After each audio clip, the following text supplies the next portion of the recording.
Hello students, today நம்ம என்ன பார்க்க போறோம்னா டிசைன் ஆஃப் மெஷின் எலிமெண்ட்ஸ்ல தியரிஸ் ஆஃப் ஃபெயிலியர்ஸ்ல வர கான்செப்ட்ஸ் வந்து பார்க்கலாம். ப்ரீவியஸ் வீடியோவில் வந்து நம்ம தியரிஸ் ஆஃப் ஃபெயிலியர் அந்த 5 தியரி இருக்கும் மொத்தம். ஸோ 5 தியரி டீட்டெயிலாக பார்த்துருப்போம். இதில் வந்து இந்த வீடியோவில் என்ன பார்க்கலாம்னா இந்த தியரிஸ் ஆஃப் ஃபெயிலியர் அந்த கான்செப்டை பேஸ் பண்ணி என்னென்ன சப் கான்செப்ட்ஸ் வந்து இருக்குது அப்படிங்கிற மாதிரி இந்த வீடியோவில் பார்க்கலாம்.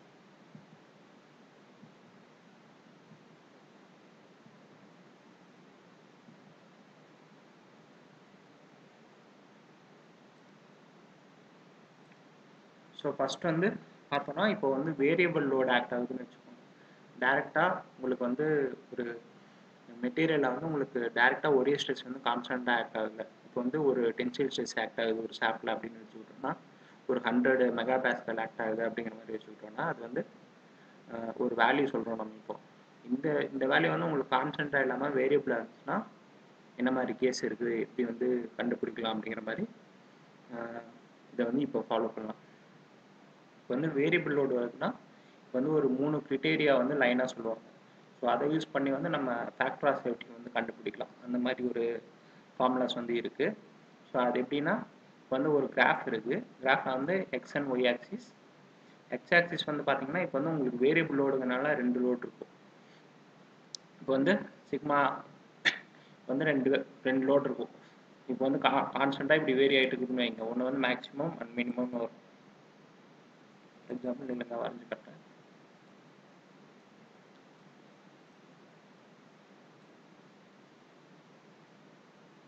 இந்த மாதிரி உங்களுக்கு வேரிங்னு வருதுன்னா இது வந்து மேக்ஸிமம், இது வந்து மினிமம்னு வரும். ஸோ இது வந்து மேக்ஸு, இது வந்து மினிமம்.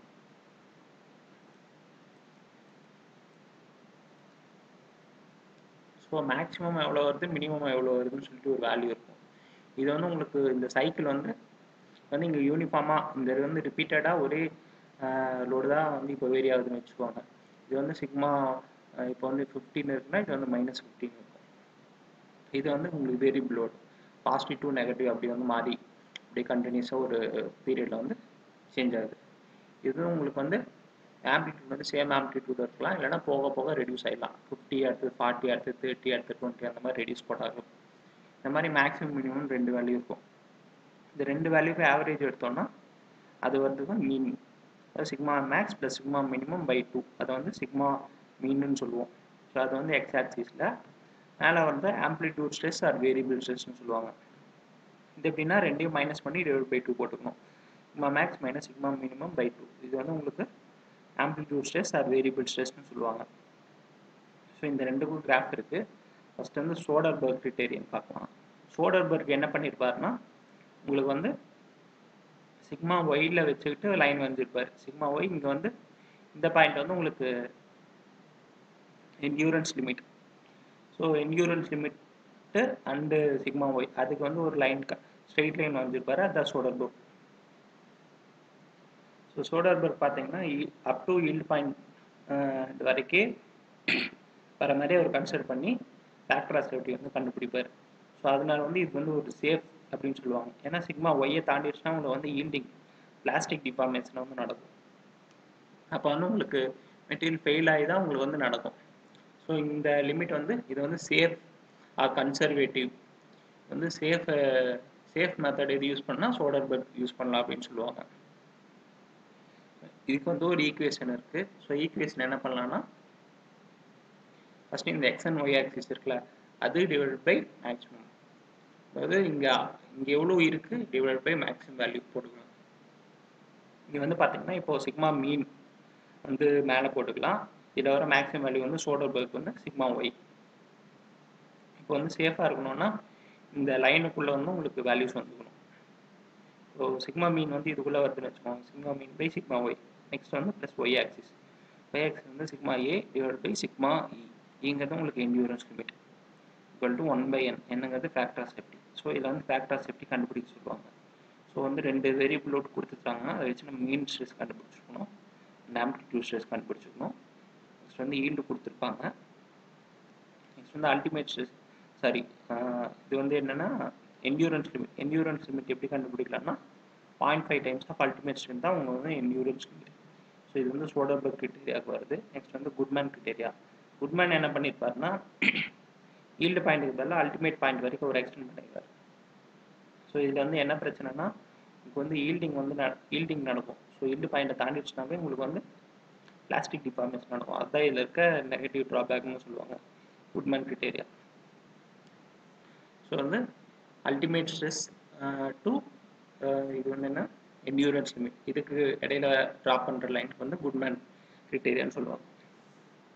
ஸோ குட்மேன் கிரைட்டீரியாவுக்கு வந்து என்னென்னா சிக்மா மீன் பை இது வந்து ultimate stress plus amplitude stress by endurance limit equal to 1 by n. என்னங்கிறது ஃபேக்டர் ஆஃப் சேஃப்டி. இது வந்து குட்மேன் கிரைட்டீரியா ஃபார்முலா. நெக்ஸ்ட் வந்து கெர்பர் கிரைட்டீரியா. கெர்பர் கிரைட்டீரியான்னா அதே பாயிண்ட்ஸ் தான். கர்வ் எப்படி இருக்குன்னா இது வந்து பேரபோலிக் கர்வாக இருக்கும். அது வந்து கெர்பர். ஸோ இதுக்கு ஃபார்முலா என்னென்னா sigma m by ultimate stress into n. இந்த எண்ணை வந்து உள்ளே மல்டிப்ளை பண்ணிக்கணும், ரெண்டு சைடும் உள்ளே மல்டிப்ளை பண்ணிக்கணும். இது வந்து அல்டிமேட் ஸ்ட்ரெஸ் வருதுல அந்த டேர்ம் மட்டும் உங்களுக்கு ஸ்கொயர் பண்ணிக்கணும். அதாவது கீழே இருக்க வேல்யூ வந்து உங்களுக்கு ஸ்கொயர் பண்ணிக்கணும். இது பேரபோலிக் கிடைக்கணும்னா plus N into sigma A by sigma E equal to இங்கே என் இன்சைட் வந்தனால 1 வந்துடும். ஸோ இங்கே கேப்லாம் ஞாபகம் இருக்க வேண்டிய என்னன்னா ஸ்கொயர் எங்கே வரணும்னு பார்த்துக்கணும். என்ன வந்து உள்ளே வந்து ஃபஸ்ட்டு மல்டிப்ளை பண்ணிக்கணும். ஃபஸ்ட்டு மல்டிப்ளை பண்ணிவிட்டு ஹோல் ஸ்கொயர் போட்டுக்கணும். இந்த அல்டிமேட் ஸ்ட்ரெஸ் வர டேர்மில் மட்டும் ஸ்கொயர் போட்டுக்கணும். நெக்ஸ்ட் வந்து இப்போது குட்மேனில் வந்து நம்ம ஒரு விஷயம் சொன்னோம். இது வந்து சோடர்பர்க், அடுத்தது குட்மேன் வந்து அல்டிமேட் ஸ்ட்ரெஸ் வரைக்கும் கொண்டு போயிருப்பான். ஸோ குட்மேனில் என்ன பிரச்சனைனா பிளாஸ்டிக் டிஃபார்மேஷன் நடக்கிறதா பிரச்சனை. அதுக்காக ஒரு என்ன பண்ணியிருப்பாருன்னா மாடிஃபைட் குட்மேன் கிரைட்டீரியான்னு சொல்லிட்டு அவரும் இன்னொருத்தரும் சேர்ந்து பண்ணியிருப்பாங்க. அது என்னென்னா ஈல்டு ஸ்ட்ரெஸ் இருக்குல்ல, ஈல்டு ஸ்ட்ரெஸ் பாயிண்ட்லேயே ஒரு 45 டிகிரி ஒரு லைன் வரைவார். ஸோ இந்த லைனுக்குள்ளே நம்ம இருந்தால் வேரியபிள் லோடு வரும்போது சேஃப் அப்படிங்கிற மாதிரி கண்டிஷன். இது 45 டிகிரினா இது ஈல்ட் ஸ்ட்ரெஸ்னா இதுவும் வந்து உங்களுக்கு ஈல்ட் ஸ்ட்ரெஸ் தான். So sigma mean by yield stress equal to plus sigma A by yield stress equal to 1 by n factor of safety. So இதில் வந்து இதை நம்ம எப்படி கண்டுபிடிக்கணும்னா இப்போது குட்மேன் கிரைட்டீரியா வந்து ஒன்று பார்த்துருப்போம், மாடிஃபைட் குட்மேன் வந்து ஒன்று பார்த்துருப்போம். இதில் வந்து ரெண்டுலேருந்து அல்டிமேட் கண்டுபிடிக்க சொல்கிறாங்கன்னு வச்சுக்கோங்க.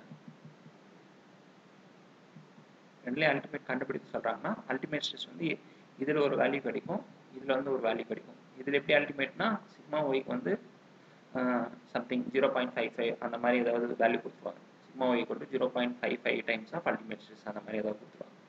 அந்த மாதிரி கொடுக்கும்போது நம்ம அல்டிமேட் ஸ்ட்ரெஸ் இதில் ஒரு வேல்யூ கண்டுபிடிப்போம். ஃபேக்டர் ஆஃப் சேஃப்டிங்க கொடுத்துட்டாங்கன்னு வச்சுக்கோங்க. அதே மாதிரி இங்கே வர அல்டிமேட் ஸ்ட்ரெஸ் இதுக்கு வந்து ஒரு வேல்யூ கண்டுபிடிக்கலாம்.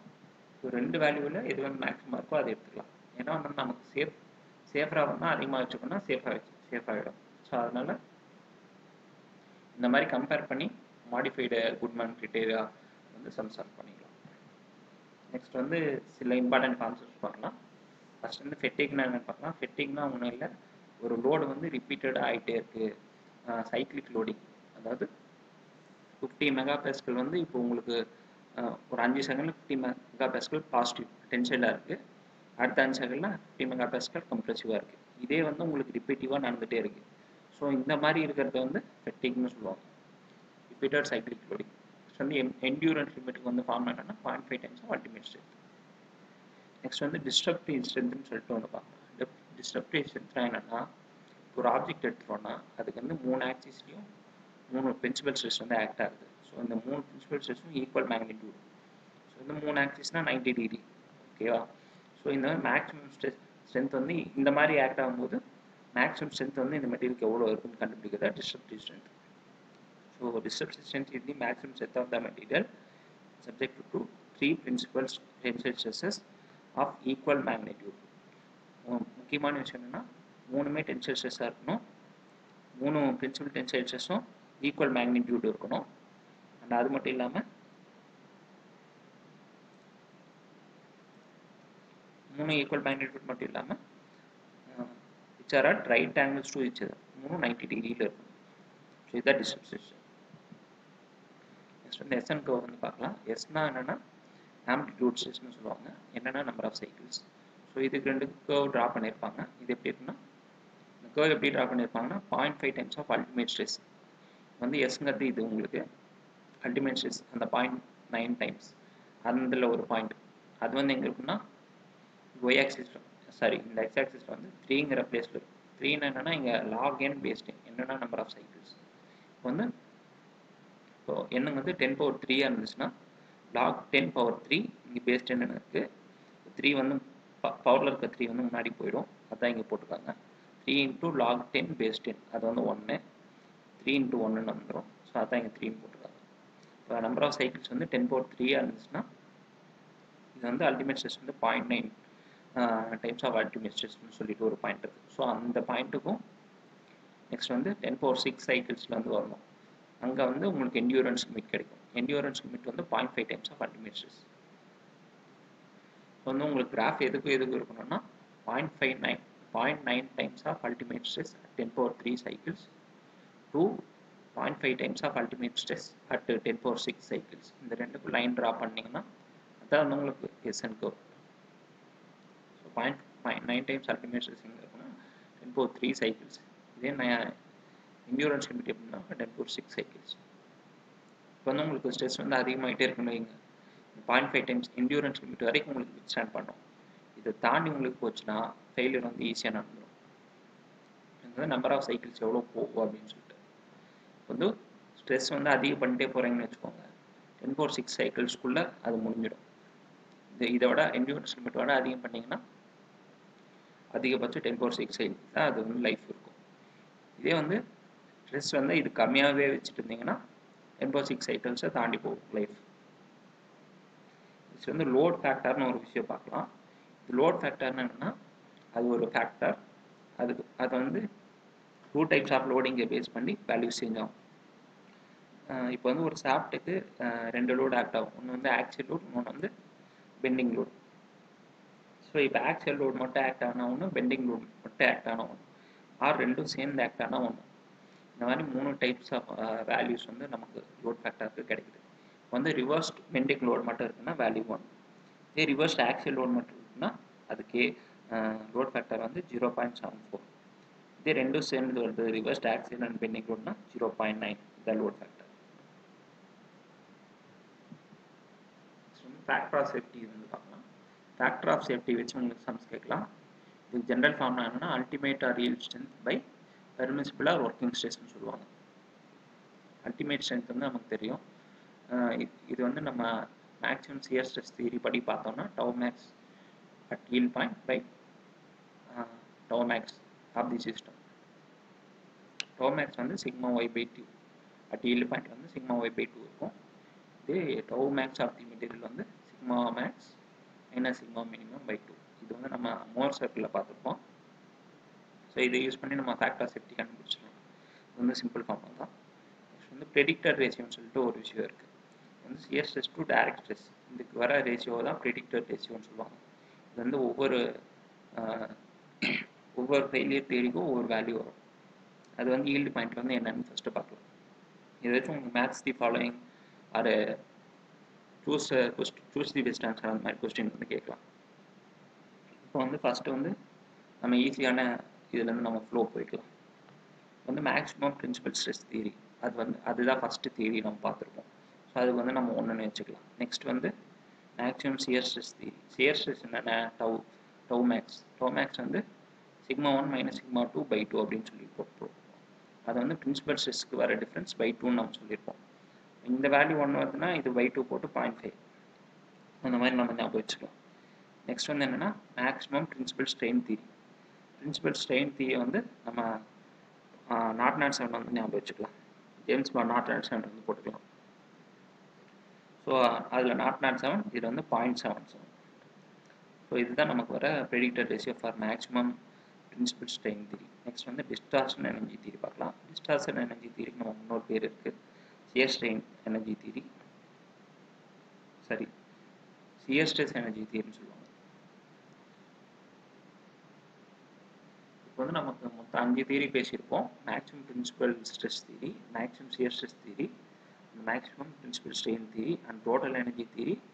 அடுத்தது shear strain energy theory or distortion energy தியரின்னு சொல்லிட்டு மொத்தம் 5 தியரி பார்த்துருப்போம். வந்து டோட்டல் ஸ்ட்ரெயின் எனர்ஜி தியரிக்கு மட்டும் நமக்கு வேல்யூ இருக்காது. ஸோ 4 வேல்யூஸில் நம்ம ஈஸியாக ஞாபகம் வச்சுக்கலாம். ஃபஸ்ட் வந்து மேக்ஸிமம் பிரின்சிபல் ஸ்ட்ரெஸ்க்கு வந்து 1. இது சியர் ஸ்ட்ரெஸ் இருந்துச்சுன்னா பை 2 0.5. பிரின்சிபல் ஸ்ட்ரெயின் வந்து என்னென்னா நம்ம ஜேம்ஸ் பாண்ட் நாட் செவன் ஞாபகம் வச்சுக்கலாம் 0.77. இது வந்து டிஸ்சார்ஜ் எனர்ஜி தியரி வந்து மீதி இருக்க வேல்யூ 0.62.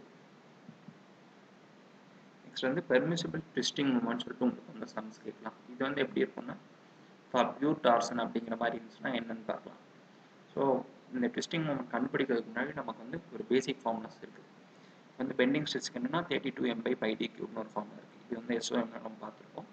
அதே மாதிரி சியர் ஸ்ட்ரெஸ் வந்து 16t/πd³. இங்கே டீங்கிறது தான் ட்விஸ்டிங் மூமெண்ட். எம்ங்கிறது உங்களுக்கு ஈக்குவலன்ட் பெண்டிங் ஸ்ட்ரெஸ்னு சொல்லுவாங்க.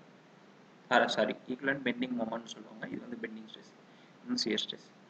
ஈக்குவலன்ட் பெண்டிங் மொமெண்ட்டுக்கு என்ன பண்ணணும்னா m=1/2 × m+√m² + t². எம்ங்கிறது தான் உங்களுக்கு பெண்டிங் மொமெண்ட், டீங்கிறது டார்ஷனல் மொமெண்ட். இந்த equivalent moment, equivalent bending moment இது. அதே மாதிரி இந்த டி வந்து இது டார்ஷனல் ஈக்குவலன்ட் டார்ஷன் இது. So equivalent torsion equal to இந்த √m² + t². ஸோ இப்போ வந்து பியூர் டார்ஷன் சொல்லிட்டாங்கன்னா இது வந்து டி மட்டும்தான் வரும், எம் வந்து 0 ஆகிடும். நமக்கு வந்து ஃபஸ்ட்டு இது பெர்மிசிபிள் ட்விஸ்டிங் மொமெண்ட், இது வந்து பேசிக் ஃபார்முலாஸ் இருந்ததுனால இதில் வந்து ட்விஸ்டிங் மொமெண்ட் வந்து தியரிஸை பேஸ் பண்ணி உங்களுக்கு வந்து கேட்கலாம். வந்து ஃபஸ்ட்டு 2 தியரி கம்பேர் பண்ணி அந்த ட்விஸ்டிங் மொமெண்ட் எப்படி இருக்குது அப்படிங்கிற மாதிரி கேட்கலாம். இப்படி பார்த்தோன்னா first maximum shear stress theory வச்சு பார்க்கலாம். மேக்ஸிமம் சியர் ஸ்ட்ரெஸ் நமக்கு தெரியும், டவு மேக்ஸ் ஈக்குவல் டு σy/2ன்னு சொல்லுவாங்க, ஒரு ஃபார்முலா இருக்குது. இங்கே வந்து டவு வந்து 16t/πd³ சப்ஸ்டியூட் பண்ணலாம். இங்கே வந்து σy/2. ஸோ இதில் வந்து பெர்மிசிபிள் ட்விஸ்டிங் டி வந்து கண்டுபிடிச்சுன்னா இது வந்து T1ன்னு வச்சுக்கலாம். T1 ஈக்குவல் டு σy இந்த πd³ 16 × 2 வந்து 32 ஆகிடும். இது வந்து 1ன்னு வச்சுக்கலாம். நெக்ஸ்ட் வந்து மேக்ஸிமம் பிரின்சிபல் ஸ்ட்ரெஸ் தியரி பார்க்கலாம். அது வந்து என்னன்னு தெரியும், σ1 should be less than or equal to σy ஒரு ஃபார்முலா. இதில் வந்து நம்ம m ஈக்குவலண்ட் சிக்மா வந்து நம்ம 32m/πd³ தான் ஃபார்முலா தெரியும். அப்போ m வந்து கண்டுபிடிக்கணும். m equal to 1/2 × m+√m² + t². இது வந்து பியூர் டார்சன்னால m வந்து 0, t மட்டும்தான் வரும். இந்த வேல்யூ வந்து t/2ன்னு கிடைக்கும். அதை இங்கே சப்ஸ்டியூட் பண்ணால் 32t/2 × πd³. இது வந்து 16t/πd³. இது வந்து இங்கே சப்ஸ்டியூட் பண்ணால் 16t/πd³ ஈக்குவல் டு σy. இதில் வர ட்விஸ்டிங் மொமெண்ட் வந்து T2ன்னு வச்சுக்கலாம், ஈக்குவல் டு σy × πd³/16 கிடைக்குது. இந்த 2 வேல்யூ நமக்கு கிடைச்சிருக்கு, T1 T2ன்னு சொல்லிட்டு. கம்பேர் பண்ணி பார்த்தோம்னா T2 வந்து /16 இருக்குது, இது வந்து 32 இருக்குது. அப்போது இது வந்து 2 டைம்ஸ் ஆஃப் T1ன்னு சொல்லிக்கலாம், சாரி T2ன்னு சொல்லிக்கலாம். வந்து T2 வந்து 6, T2 வந்து பார்த்தீங்கன்னா σy × πd³/16 இருக்குது. T2 equal to σy × πd³ × 16. அது வந்து கீழே 32 இருக்குது. ஸோ 32 × 2 போட்டால் தான் நமக்கு வந்து 16 கிடைச்சிடும். 2 இன்ட்டு இங்கே வந்து இன்ட்டு 2 போட்டிங்கன்னா σ/πd³/16 கிடைக்கும். ஸோ 2 × T1 போட்டோம்னா நமக்கு T2 வேல்யூ கிடைக்கும். பட் வெறும் டீங்கிறது ட்விஸ்டிங் மொமெண்ட்டாக இருந்துச்சுன்னா பெர்மிசிபிள் ட்விஸ்டிங் மொமெண்ட் தர மேக்ஸிமம் பிரின்சிபல் ஸ்ட்ரெஸ் தியரி வந்து உங்களுக்கு 2Tன்னு இருக்கும். இது permissible twisting moment for maximum shear stress theory வந்து Tன்னு இருக்கும். இதை வந்து நம்ம Tன்னு வச்சுக்கிட்டோம்னா இந்த வேல்யூ வந்து 2Tன்னு கிடைக்கும். ஓகேவா? ஸோ இது வந்து உங்களுக்கு மேக்ஸிமம் பிரின்சிபல் ஸ்ட்ரெஸ் தியரி வர T, இது வந்து மேக்ஸிமம் சியர் ஸ்ட்ரெஸ் வர T. இது வந்து வெறும் Tயாக இருந்துச்சுன்னா பிரின்சிபல் ஸ்ட்ரெஸ் தியரி வரது வந்து 2Tயாக இருக்கும். ஸோ இது வந்து இம்பார்ட்டண்ட்டாக ஞாபகம் வச்சுக்க வேண்டிய விஷயம். நெக்ஸ்ட் வந்து இதே ஈக்குவலன்ட் டார்சன் வந்து உங்களுக்கு shear stress to bending stress, இதுக்கு வந்து ரேஷியோ கேட்டாங்கன்னா இதுக்கு வந்து நமக்கு தெரியும் 16t/πd². பெண்டிங் ஸ்ட்ரெஸ் வந்து 32m/πd³ இருக்கும். இது வந்து பியூர் டார்சன்னால m வந்து t/2 மாறிடும். கேன்சல் ஆச்சுன்னா இது வந்து 16 ஃபுல்லாமே கேன்சல் ஆகிடும். 1:1 தான் வந்து உங்களுக்கு ரேஷியோ இருக்கும் shear stress to bending stress. Pure torsion இருந்துச்சுன்னா இதான் வந்து உங்களுக்கு வர டெரிவேஷன்ஸ். நெக்ஸ்ட் வந்து ஸ்ட்ரெஸ் கான்சன்ட்ரேஷன் ஃபேக்டர்னு சொல்லிட்டு ஒரு விஷயம் இருக்குது. இது வந்து உங்களுக்கு சீரீஸ் ஆஃப் ஃபெயிலியரில் தான் வரும் டிசைன் ஆஃப் ஷாஃப்ட்ஸில். இப்போ வந்து ஒரு ஷாஃப்ட் இருக்குன்னு வச்சுக்கோங்க, சென்டரில் வந்து ஒரு ஹோல் இருக்குது. இந்த ஹோல் வந்து எலிப்டிக்கல் ஹோலாக இருக்கலாம், இல்லைன்னா சர்க்குலர் ஹோலாக இருக்கலாம். எலிப்டிக்கல் ஃபோல்டாக இருந்துச்சுன்னா major axis A minor axis B அப்படின்னு வச்சுக்கலாம். ஸோ இதுக்கு வர ஸ்ட்ரெஸ் கான்சன்ட்ரேஷன் ஃபேக்டர் ஃபார்முலா என்னன்னா கேடி, இது வந்து தியரிட்டிக்கல் வேல்யூன்னு சொல்லுவாங்க. கேடியை 1+2 × A/B. இப்போ A/B வந்து எலிப்ஸாக இருந்துச்சுன்னா அதுக்கு ஒரு வேல்யூ வரும். இதே சர்க்குலர் ஃபோல்டாக இருந்துச்சுன்னா ஏபி ரெண்டுமே சேமாக தான், ரெண்டுமே டயா தான். சர்க்குலர் ஃபோல்டாக இருந்துச்சுன்னா A = B, அந்த ரெண்டும் கேன்சல் ஆகி 1ன்னு வந்துடும். அப்போ 1+2 வந்து 3ன்னு கிடைக்கும் கேடி வேல்யூ. இதே வந்து இப்போ எலிப்ஸோட வேல்யூ வந்து ABB = 2ன்னு வந்துச்சுன்னா சப்ஸ்டிட்யூட் பண்ணால் 1+2 × 2ன்னு வரும். வந்து 5ன்னு வேல்யூ கிடைக்கும்.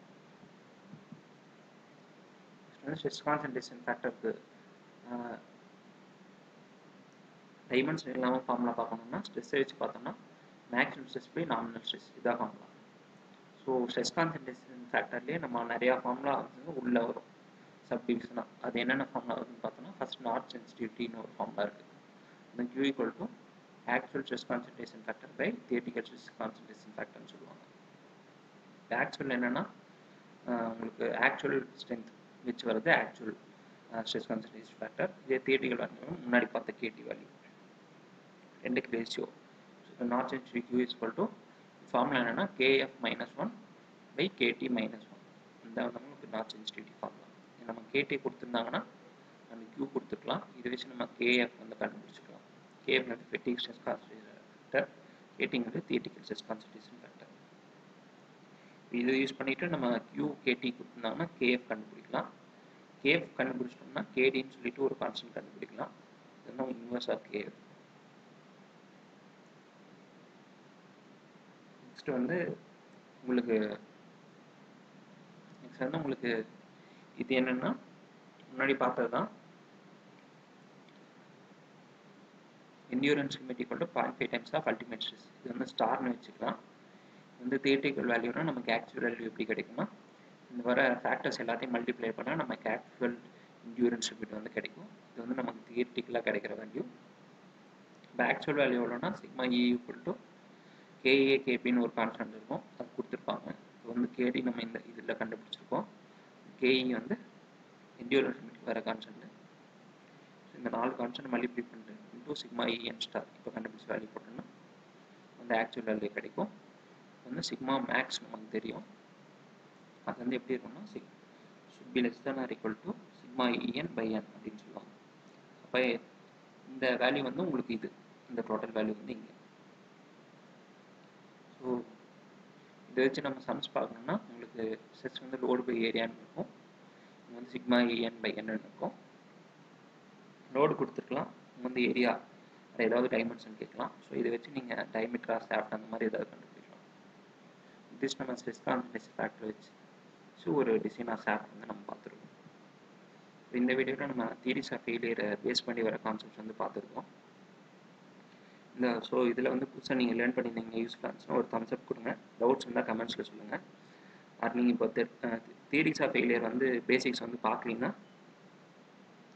வந்து டவுன் பிளேலிஸ்ட் இருக்குது, அதில் இருக்க முன்னாடி வீடியோஸ் போய் பார்த்து தெரிஞ்சுக்கோங்க. தேங்க்ஸ் ஃபார் வாட்சிங்.